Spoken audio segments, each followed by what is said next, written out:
Greetings and welcome back to Switch to Linux. Well, today we have a little tutorial. This is going to be a little bit more complex. It's not like super bad, but it's a real world application, which I think is a pretty cool thing. So sometimes being an older guy like me, we start digging back through and thinking, man, I haven't seen that movie since like the 90s.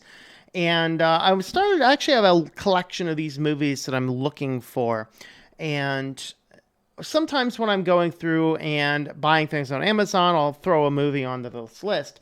Well, I found this movie that I had seen back in the 90s, old Jamie Lee Curtis screen film type flick, and it's called Mother's Boys. And I said, well, let me go ahead and watch that again. And so I placed the order on Amazon and ended up coming from a company that seems to buy rights to old movies and then repackage them, and so I end up with this thing from Artiflex, and there's no copyrights, really nothing more. Even you open the disc up and you get something like this.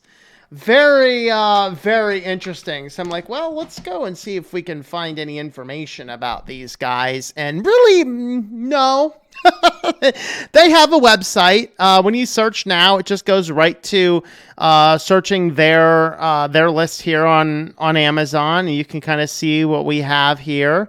Just a whole lot. I mean, hillbillies in a haunted house. Man, I'm gonna have to buy that thing. That just looks so epic. But that's kind of what we have. So that's what their objection is. If you check the little tiny font on the back here on the UPC code, it actually manufactured by Amazon.com, Columbus, South Carolina. So I don't know, maybe this is an Amazon company. I don't know. So I got this in and I'm like, I don't care as long as I can watch the movie. So let's go ahead and plug this guy in and see what we get. All right, so over here on VLC, we're going to open up the DVD here, and I'm like, oh God, what in the world did I just buy? So, go ahead and play it, though, and you can see it's actually playing, but you can see how stretched it is. This is actually an artifact of VLC, it turns out. The movie itself, if you play it on other platforms, doesn't do this. But what we're going to do is, I want you to listen to how the audio goes. So I'm going to play just a small clipping of the audio here. Where's the geek that knocked everything over? It has to stop, Cass. It doesn't have to.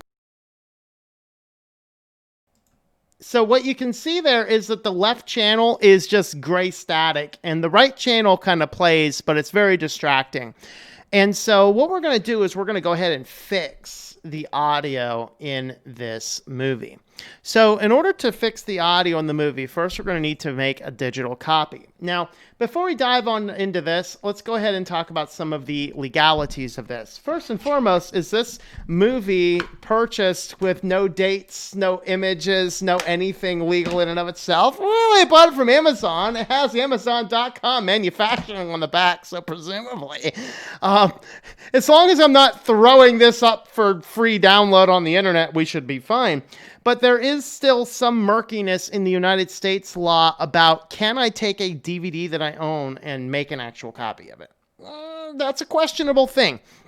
Some people are going to say yes, some people are going to say no. So I want you to consider that for your own perspective. But hey, we just bought money and I have two choices. I can either use the power of Linux and fix this thing, or I can send it back and be like, give me my money back. And you know what? I'm probably not going to find this movie another time. And hey, it sounds like a fun old Jamie Lee Curtis scream flame. So let's go ahead and fix it anyway. And I'll just use this video here as my sheer justification should that ever happen to occur. So you're going to need the application called Handbrake, and any type of Linux distribution is going to have this in their repositories. And what you're going to do then is I'm going to come down here and it's going to scan through my previews. Now you can see here that when I saw this down here, this little screenshot, I was like, good, it will actually work. It means that it's actually pulling things out in the same dimension. Just for whatever reason, VLC is stretching the video. I don't know why, but it doesn't do that anywhere else. So if you have something like, if you have a big DVD, you might actually see multiple tracks down here under the title. In this case, with this crappy thing, we only get this single track, so that's okay. We're going to pull that. It actually does list everything down in chapters. You can kind of see what the picture dimensions look like. You can see what our video is. You can see what our audio rates are going to look like. And you can kind of see here's there's some languages, subtitle lists. If there's anything, here's your chapters, indicates where it's going to go, where it's not. And then we're going to add this to the queue and then process the queue. So, and this will take, depending on your computer, on my Arch computer, this takes about 30 minutes to pull a video. On this computer here, it takes about 5 minutes to pull a video because, yeah, big, much better processor over here. So I already did this, this video. So here is a copy of the video. So we're going to go ahead and see what this looks like over here. And you'll be able to hear the same exact thing when I play the audio. So let's go ahead and play a little bit of audio for you guys. The boys. You do realize Robert's filed for divorce. Frankly, I've encouraged him. So there you can see that we have duplicated the same file, the same problem, but now it's a file we're not reading directly off of the disk. So now we're going to fix that audio, and to fix the audio, we are going to boot up the application Audacity, which I use a lot in my podcasts and audiobooks and things like that. So what you're going to do with Audacity is we're just going to drag the movie clip over, and it's going to take about 30 seconds to pull in the audio profile. So we'll come back when that's set. All right, so here we are. The audio has been imported in. So this is going to give me just the audio streams. Not sure what's up with right here. Let's go ahead and see what's up with this clip right here.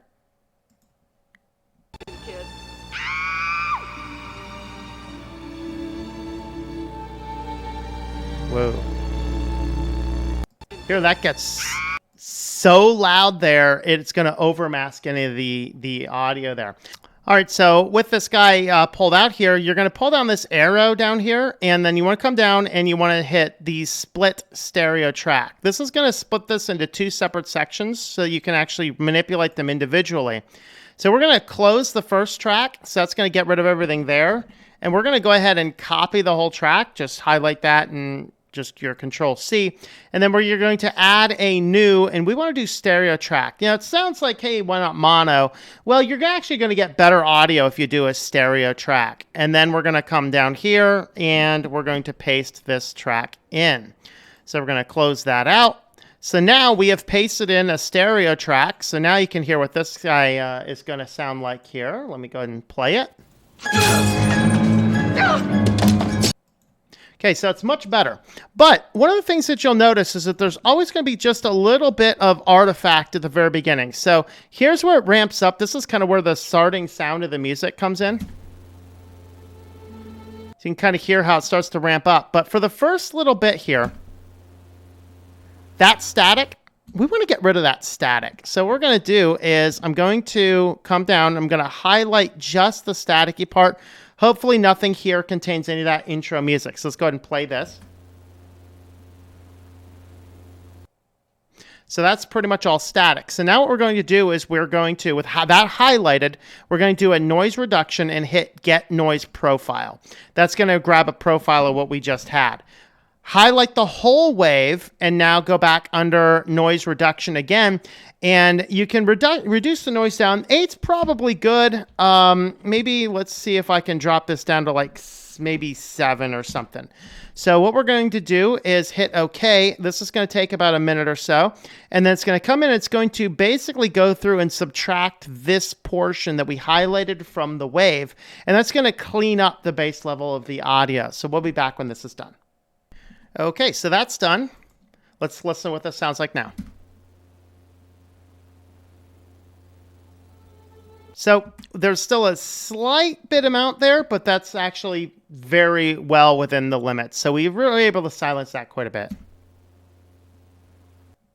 All right, but now what we're going to do is we're going to highlight the whole thing, and we're actually going to do a few other processes here.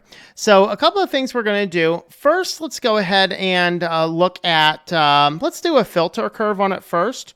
And under your manage factory preset, low roll off for speech, this is going to get rid of just some of the early things. We're going to basically walk through the things you do in an audiobook to clean it up.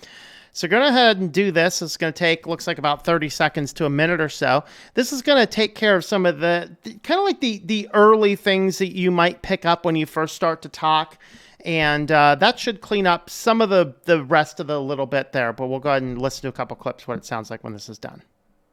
Okay, so the early part. And then when we get in, just gonna... Whatever. Okay. So now we're going to run a normalization curve. This is actually going to tighten things up. It's going to make your noise peaks a little bit louder, your silent peaks a little bit silenter. And so this is something you used to have to do a separate plugin called the Rms Normalize. This is in the latest version of Audacity. This is now built in. You usually do like minus 23 for an audiobook. Minus 20 is going to be good for what we're doing here. And so we're going to go ahead and normalize these guys. If we did each one independently, that might add a little bit more stereo back into it, but I haven't tested that, so I don't want to test it on a recording. So let's go ahead and run this guy. And then what you're going to see when this is done is our peaks are going to get, our heavy peaks are going to get a little bit heavier, our lighter peaks are going to get a little bit lighter. It's going to make the whole thing sound a lot better throughout. So it's a little clock in the background. Help me. Okay.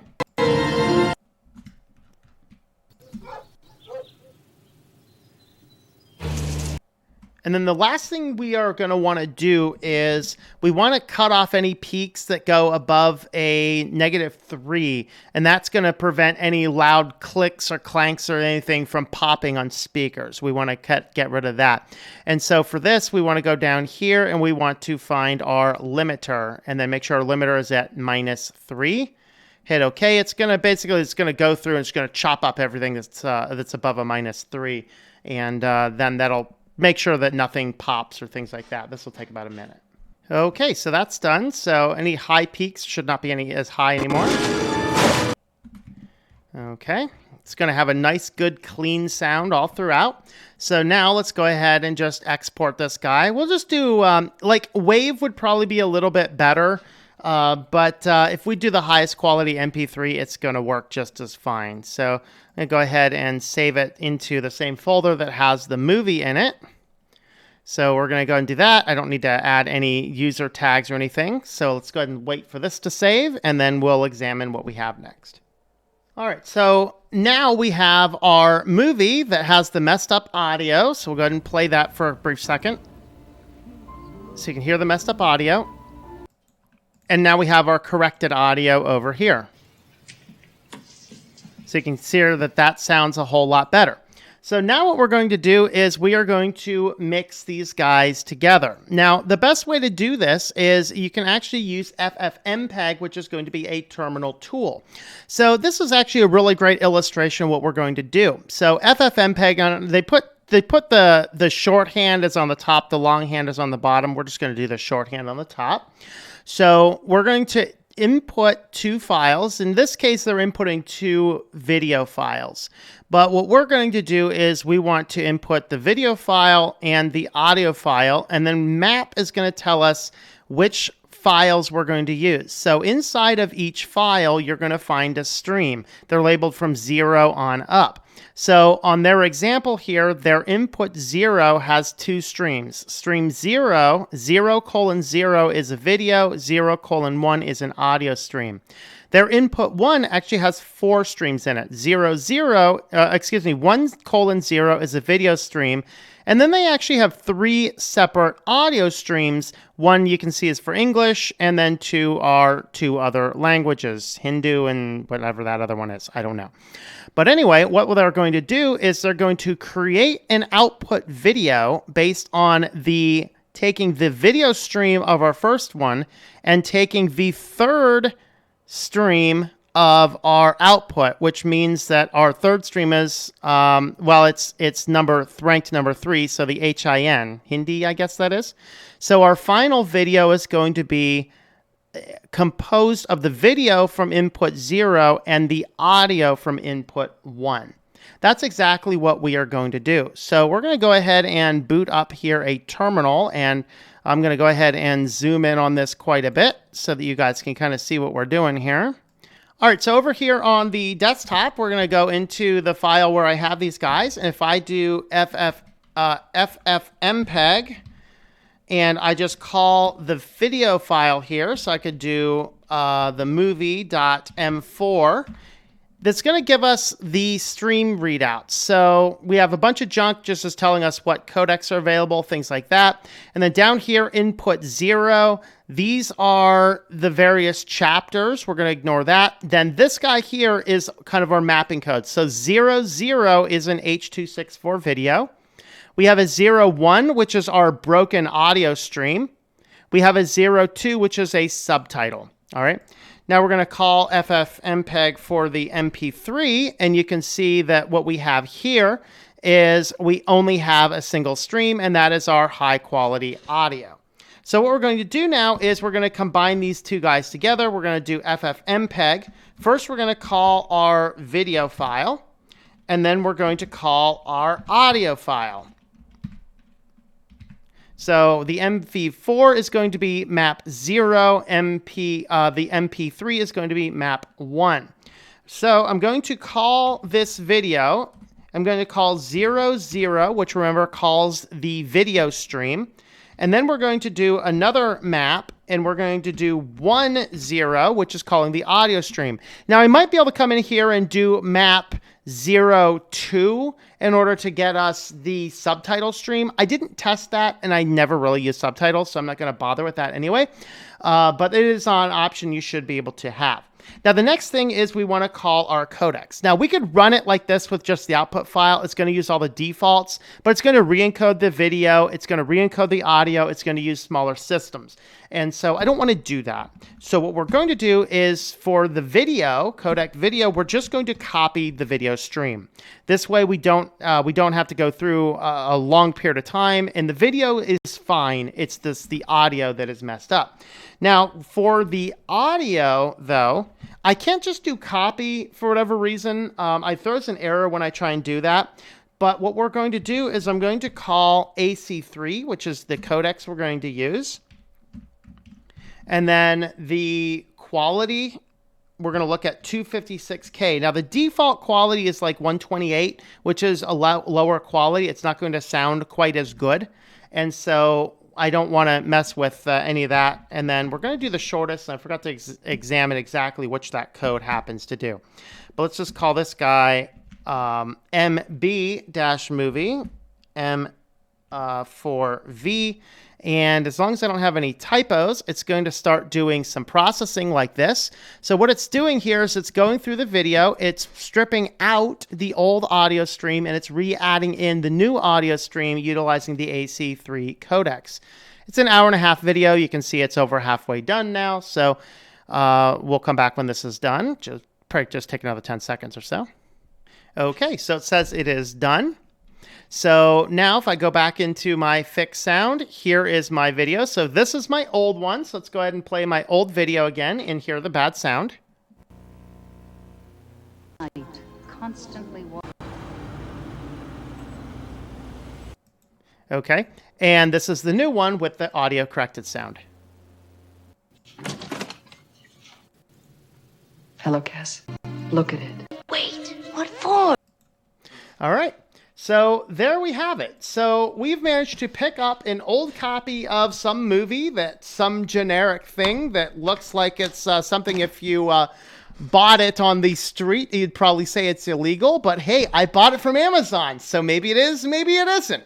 The audio sounded bad. I could either send it back and tell Amazon, give me my money back, or I can use a couple Linux applications, spend about half hour's worth of time-ish, maybe less than that. I think the overall, it took me like maybe 10 minutes to do this. And now I have a copy. Now, what do you do with that final copy? Well, you can watch it on your computer, or if you have a DVD burner, you can just burn it right back onto another disc and, throw it in the old one there. And, that's that. So really, that's what we needed. So the applications, we needed Handbrake, we needed Audacity, and FFmpeg is probably already installed on your system. If it's not, just install FFmpeg. That'll generally solve your problem. And with those things, couple terminal commands, you actually have the ability to fix your audio. Particularly handy if you're bringing in things from old VHS, maybe you're importing your old home movies and you get that static on the one channel, you need to get it fixed. This is exactly how to do that. So now I have very high quality audio to match the okay video. And hey, it's an old VHS that has never been converted to DVD. What more do you want? But it serves my purposes. Hopefully this has helped you to fix your audio needs as well. Thanks for watching and I hope that you enjoy switching to Linux. Thank you for watching this video from Switched to Linux. This channel would not be possible without the backing of the program supporters scrolling on the screen now. You can be a supporter at Patreon at patreon.com/TOMM or at thinklifemedia.com. I also want to thank the open source community who creates such excellent software that makes producing this show possible. Please remember to support your software communities. Thank you, and I hope that you enjoy switching to Linux.